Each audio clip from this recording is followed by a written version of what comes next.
Hi, I'm Mike, and since you're watching this video, you're probably in a similar situation as I was about a week ago. I wound up dropping my phone in some water, and the screen after started flickering, and then eventually it didn't come on anymore. Immediately, panic kicks in. You start to wonder, how do I recover my files? How do I back up my device? Or even how do I transfer all of the contents of my phone onto a new phone so that I can get back up in business? Well, hopefully I can share some advice with you that I've learned along the way. There have been a lot of websites and videos that I've watched, a lot of fragmented information out there which I wanted to pull together and put into a single video. As you can see, I have my S20 Samsung Galaxy phone here with me in a baggie.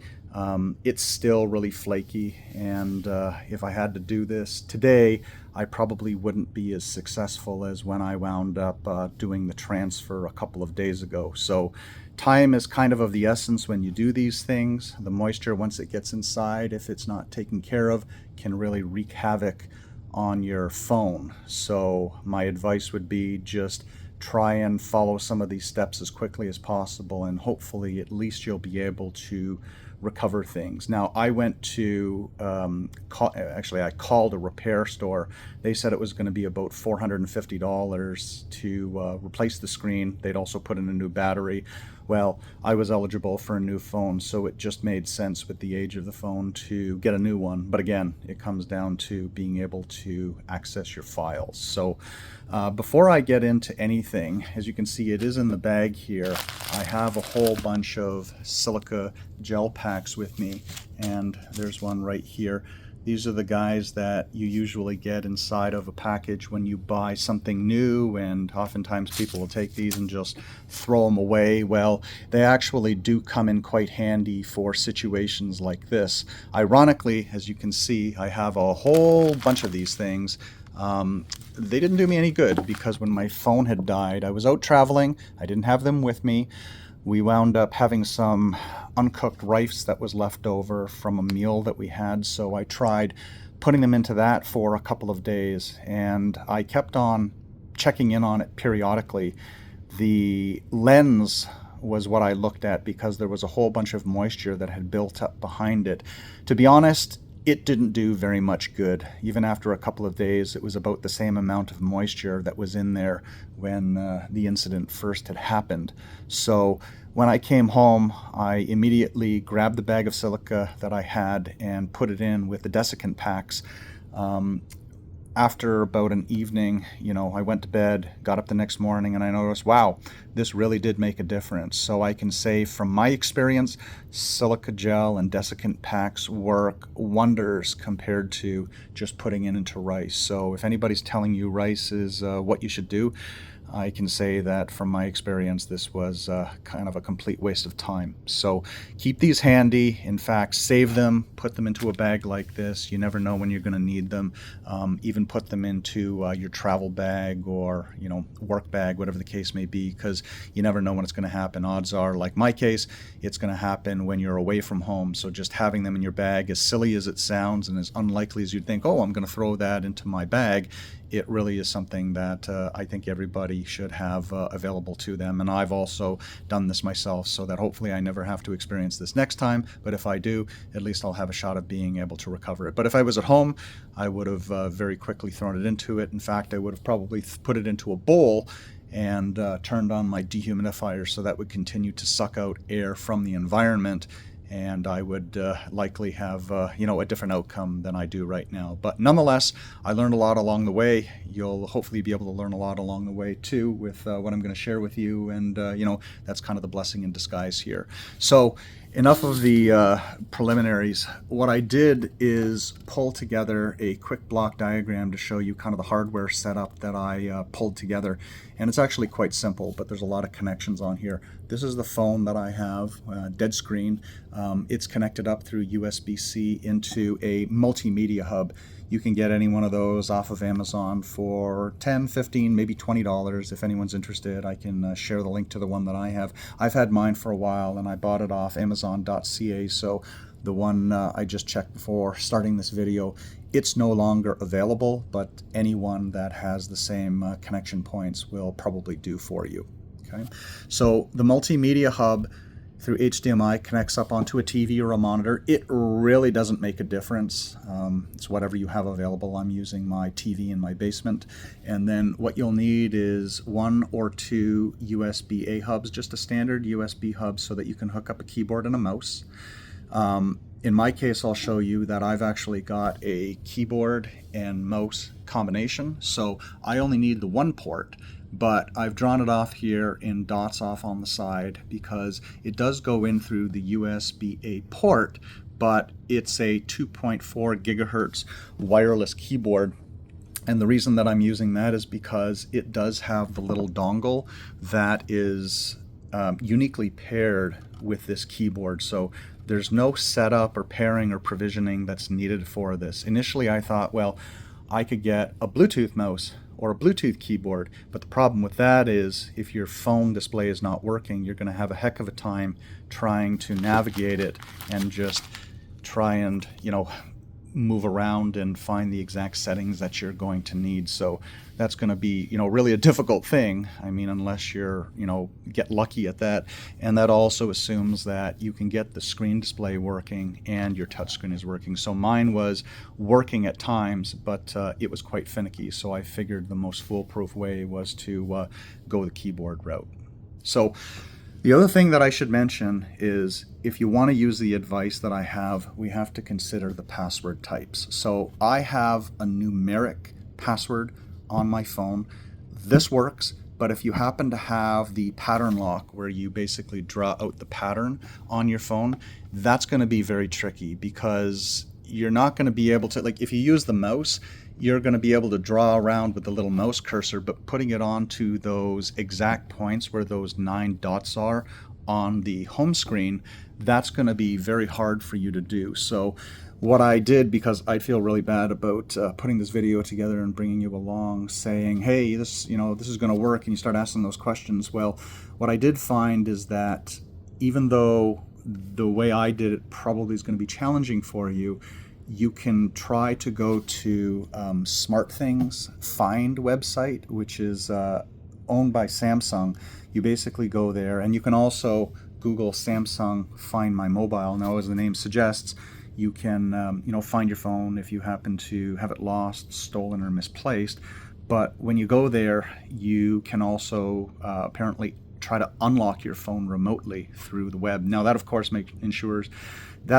requires that you have data still on your phone. So, you know, that's going to be the factor that allows you to do that remotely or prohibits you from doing so. So what I did was I did a quick look over on the website. When you go in there, you enter your Samsung credentials. After you're done that, you go and select your phone amongst the devices that you have, and then at the bottom of the screen you should see there reset phone or lock phone or unlock phone or send a tone to the phone so that you can find it. So hopefully you have the option there that you can unlock the phone. But again, this is all from some very basic research that I did. My phone didn't require that, but I wanted to share that with you as well. If you have the pattern lock, that's probably the approach that you're probably going to have to take. So one other thing that I want to mention before I get into the hardware setup and just walking through getting to the device is the reason that I knew that I was able to access my device was that even though the phone screen was dead at one point, like I said, it was flashing and then it went all green, it went off, it never came back. But when I pressed the side power button, I noticed that there was the haptic feedback there with the brief vibration pulse. So if you wind up being at a point right now where you're noticing that pulse, the screen's not coming on, you're probably in the same situation as me where your phone at least has some life and you can probably get back into it even though the phone is not responsive with the display. Okay, so without further ado, let me switch gears here and I'm going to go over to my TV, and I have a phone here, This is a different phone because, like I said, my phone is really flaky. I'm realizing that it might not be successful in running through it at this stage in the game, but nonetheless, even though the display is working, I mean, this is basically the same approach that I took with the phone that I have. So the phone, there's the USB-C connector, and there's this multimedia module, the HDMI connectors in the back on mine, and then, as I said, I have this little 2.4 gigahertz receiver that is natively paired with the keyboard that I have. The other thing that you may have noticed on that little diagram that I showed, but I didn't point out at the time, is that there is a USB-C connector here.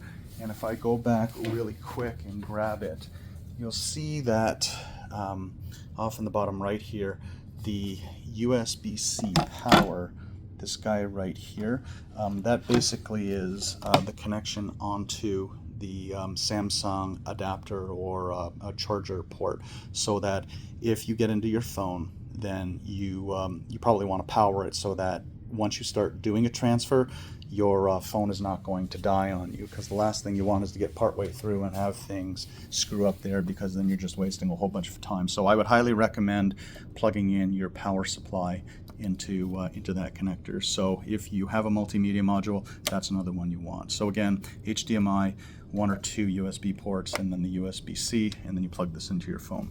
So I'm going to plug this into the phone right now. Excuse me while I move my camera out of the way so that I can use both my hands. And then what you're going to see is that by default it usually turns on Samsung DeX. Now the timeout on this is quite short, so we'll see the screen go black there, but as soon as I move on the mouse or keyboard, you can see it comes back on, and it also has the little mouse off on the screen. And I'm going to try and move up a little bit here so it's a little bit easier for you to see things. Now what you do is you can press the space bar, and at this point I'm going to move the mouse around so it doesn't time out on the screen for me.